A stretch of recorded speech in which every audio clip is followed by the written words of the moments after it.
Est-ce qu'un mouvement spirituel basé sur l'éducation et le dialogue peut vraiment changer une société? Ce soir, je vais essayer de comprendre.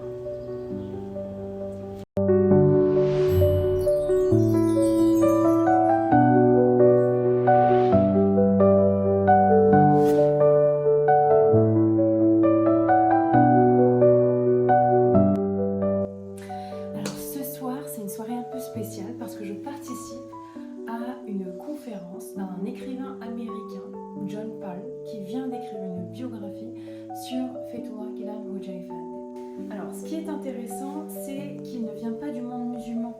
C'est un prof de l'université de Chicago qui travaille sur l'impact des religions sur les comportements des sociétés. C'est donc un regard extérieur et qui a pris le temps, en fait, de découvrir le Hizmet. Allez, venez avec moi, on va voir ce qu'il nous raconte. J'ai vraiment envie de comprendre qu'est-ce qu'il a vu, qu'est-ce qu'il a marqué, et nous, qu'est-ce qu'on peut en tirer en fait. Parce qu'au fond, ce genre de soirée, c'est pas juste une conférence, c'est aussi une occasion de mener une réflexion sur la manière dont on peut mieux vivre ensemble. Alors on vient d'arriver et comme vous pouvez le voir, il y a déjà une super ambiance. Ce genre d'événement rassemble des profils très différents, des étudiants, des professionnels, des personnes de différentes cultures. Et rien que ça en dit long sur l'esprit de la soirée. Et même le cadre est parlant. Partager un repas, c'est souvent là que le dialogue commence vraiment.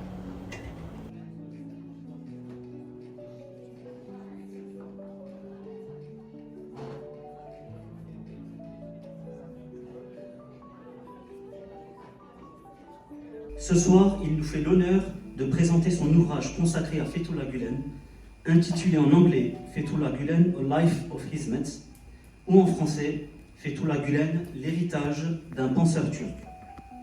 Mesdames et messieurs, John Paul. La conférence vient de commencer. Ce qui ressort, c'est surtout la manière dont John Paul présente le mouvement Hizmet. Pas seulement comme une réalité religieuse, mais comme un mouvement basé sur l'éducation, le dialogue et le service. Donc, la petite anecdote, c'est qu'il a été invité pour la première fois en 2006. 2006. Voilà, donc à un dîner, et c'est comme ça que sa vie a changé. Comme vous le voyez, il y a aussi deux interprètes. Et ça montre bien que ces idées traversent les langues et les cultures. L'héritage de Gulen pour les jeunes générations, quels sont-ils? Live for a cause. Live for a purpose. Live to please God. Live to love God and love your neighbor. Le moment des questions, c'est toujours le plus intéressant parce que c'est là qu'on voit l'intérêt des gens, ce qu'ils en tirent et comment on peut pousser la réflexion plus loin tous ensemble. It isn't really a question, it's more a feeling I got listening to you. You exposed Fethullah Gulen's thoughts, but in fact I also think these are your thoughts. Am I wrong? No, you are not wrong. Every narrative in history is also a reflection of the perspective of the narrator. There is no pure objectivity. And in this situation, because there is oppression, the line between history and advocacy has to be crossed. To be silent before oppression is to be complicit. So, yes, I speak my thoughts to defend the legacy of Fethullah Gulen and to defend the Hizmet community. Durant toute cette soirée, il nous a parlé d'empathie engagée, il a insisté sur la non-violence et surtout sur cette idée d'action positive, faire le bien quoi qu'il arrive. Alors j'aimerais lui poser une question que je me pose depuis le début, mais j'ai un petit peu le trac. Bon, on se lance. You said this iftar in 2006 changed a lot about your life. So what first drew you to the Hizmet moment And why did you decide to work and write a full biography about Fethullah Gulen? It's not finished. Okay. Yeah, go ahead. Je peux traduire aussi en français. Bon, j'ai quand même réussi à poser ma question, mais j'ai oublié de filmer la réponse. Et finalement, cette réponse, elle permet vraiment de comprendre comment quelqu'un qui vient de l'extérieur peut s'intéresser aussi profondément à ce mouvement. Let it shine, let it shine.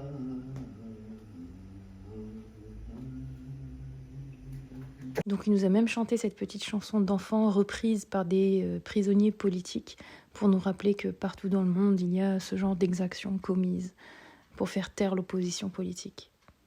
Alors, je suis avec John Paul à la fin de la conférence et il a un petit message pour tous les abonnés de la chaîne du Sol. Delighted to be here in and I want to say that I hope Hizmet teaches you to live for a cause, that is, to live for a purpose, to live to love God and love your neighbors. This is something our world very much needs. And I hope that our generation can inspire you and that you can also teach and lead us. So thank you for your Hizmet and may God's blessings be upon you. You're welcome. Nous voilà de retour à la maison, donc on rentre, la conférence est terminée, on réfléchit un peu à tout ce qu'on a entendu, tous les échanges qu'on a eus, etc. Et franchement, moi ce qui m'a le plus touché, ce qui m'a le plus marqué, au-delà des concepts de dialogue, d'éducation et de service, c'est que le changement, il commence pas à grande échelle en fait. Le changement, il commence à l'échelle des individus. C'est à nous de nous changer nous-mêmes pour pouvoir ensuite changer le monde dans lequel on vit. Alors John Paul, ce qu'il a fait, c'est qu'il a travaillé sur la pensée de Hoxha Effendi et il s'est rendu compte que dans un monde parfois divisé, dans un monde où il y a beaucoup de tensions, la vraie question, c'est pas de se demander qu'est-ce qui va pas. La vraie question, selon la vision de Hoxha Effendi, c'est moi, à mon échelle, qu'est-ce que je peux faire pour que ça aille mieux? Et finalement, peut-être que c'est comme ça que tout commence. Et vous en pensez quoi? Est-ce que vous pensez que ces idées qui ont marqué le travail de John Paul peuvent avoir un réel impact aujourd'hui?